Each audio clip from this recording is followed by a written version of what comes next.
इन्होंने हाथ पैर मारे और मेरे को गलती के उधर ले गए।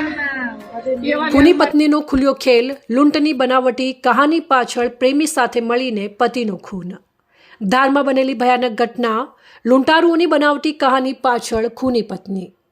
મધ્યપ્રદેશના ધાર જિલ્લાના ગોંડીખેડા ચરણ ગામમાં એક ચોંકાવનારી અને હચમચાવી દેનારી ઘટના સામે આવી છે, જેમાં સંબંધોની મર્યાદા તોડી નાખતો ભયાનક સત્ય બહાર આવ્યું છે।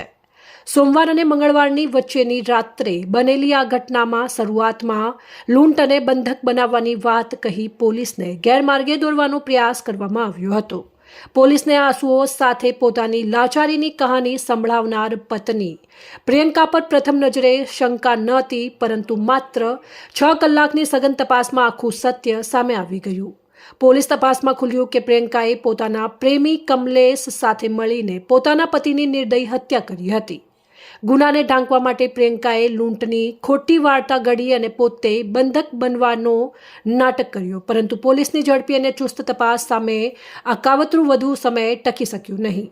ટેકનિકલ એવિડન્સ અને પૂછપરછ દરમિયાન બંને આરોપીઓ તૂટી પડ્યા અને આખી હકીકત કબૂલ કરી હતી।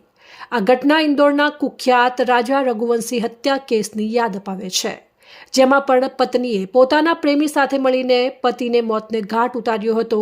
આ કેસ ફરી એકવાર બતાવે છે કે ગેરકાયદેસર સંબંધો કેટલી ભયાનક પરિસ્થિતિઓ ઊભી કરી શકે છે। પોલીસે બંને આરોપીઓને ઝડપીને આગળની કાયદેસરની કાર્યવાહી હાથ ધરી છે। સમગ્ર વિસ્તાર આ ઘટનાથી ચકચારમાં છે અને લોકોમાં ભારે આક્રોશ જોવા મળી રહ્યો છે। વધુ અપડેટ માટે ફોલો અને સબસ્ક્રાઇબ કરો સેન્ટ્રલ ભારત ન્યૂઝ ચેનલને। ધન્યવાદ।